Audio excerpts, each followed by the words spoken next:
Assalamualaikum warahmatullahi wabarakatuh. Perkenalkan, saya Dalen Putri Silika, mahasiswi biologi Fakultas FMIPA Universitas Lambung Mangkurat.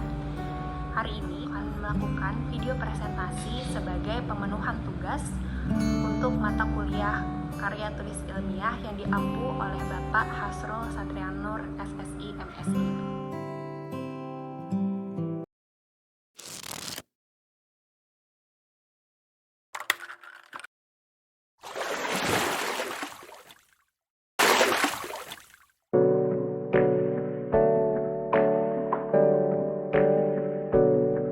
Salmon merupakan ikan favorit masyarakat. Tidak jarang, salmon banyak disajikan di restoran mewah dengan harga yang cukup tinggi.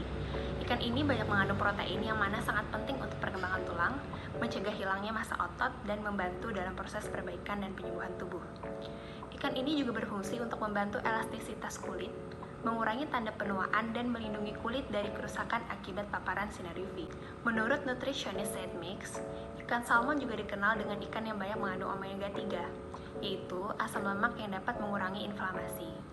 Selain itu, yang tidak kalah penting adalah asam lemak juga sangat dibutuhkan dalam proses perkembangan otak, sehingga banyak digunakan sebagai makanan utama pada anak usia 6 bulan hingga 8 bulan sebagai makanan pendamping ASI. Di Islandia, salmon dikenal sebagai king of fish karena ikan ini banyak mengandung mineral dan zat yang penting bagi tubuh. Namun, sebelum diolah dan disajikan, kira-kira apakah ikan salmon sesuai dengan profilnya tadi? Mari kita cari tahu. Government officials living around potential targets. Through contact with blood and other bodily fluids. The virus seems to 86% salmon yang beredar di Indonesia diimpor dari Norwegia, yang merupakan salmon hasil budidaya. Salmon dijual di banyak supermarket dengan packaging yang menunjukkan bahwa salmon dibudidayakan dengan klaim bersih dan hasil produk alami. Salmon berenang di dalam kandang besar dengan ribuan ikan salmon di dalamnya selama 2 tahun. Kemudian akan dipanen dan disajikan di meja makan. Dikutip dari BBC News, dari ribuan ton salmon yang dihasilkan, 20% di antaranya mati akibat terserang penyakit dari invasi kutu laut yang menyerang. Tidak jarang dijumpai salmon yang berada di kandang dimakan hidup-hidup oleh kutu laut tersebut, sedikit demi sedikit. Dan setiap tahunnya sekitar 9,5 juta ikan mati di dalam kandang tersebut. Selain ancaman parasit, ancaman kandungan bahan kimia juga menyertai. Penggunaan bahan kimia seperti hidrogen peroksida yang digunakan untuk proses pembersihan ikan, emamectin benzoat digunakan pada pakan salmon, dan pemberian zat sintesis astaxanthin dan kataxanthin untuk memberikan hasil kemerahan pada daging ikan.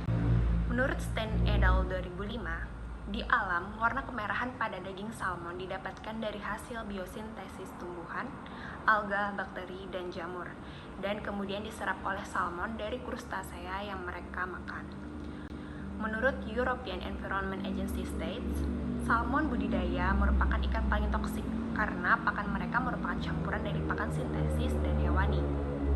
Dikutip dari Science Daily dari Indiana University, ditemukan adanya kandungan PCBs dan pencemaran lingkungan dengan level yang tinggi pada ikan salmon budidaya.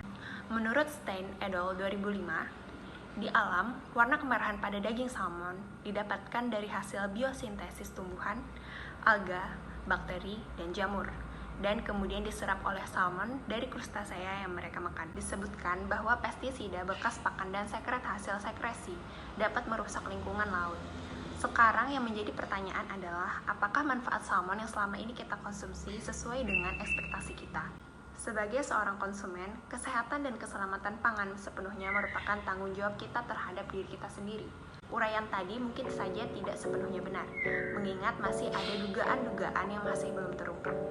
Oleh karena itu, tidak ada yang salah dari opini tetap mengonsumsi ataupun tidak mengonsumsi ikan salmon, selama dalam batas yang wajar dan tidak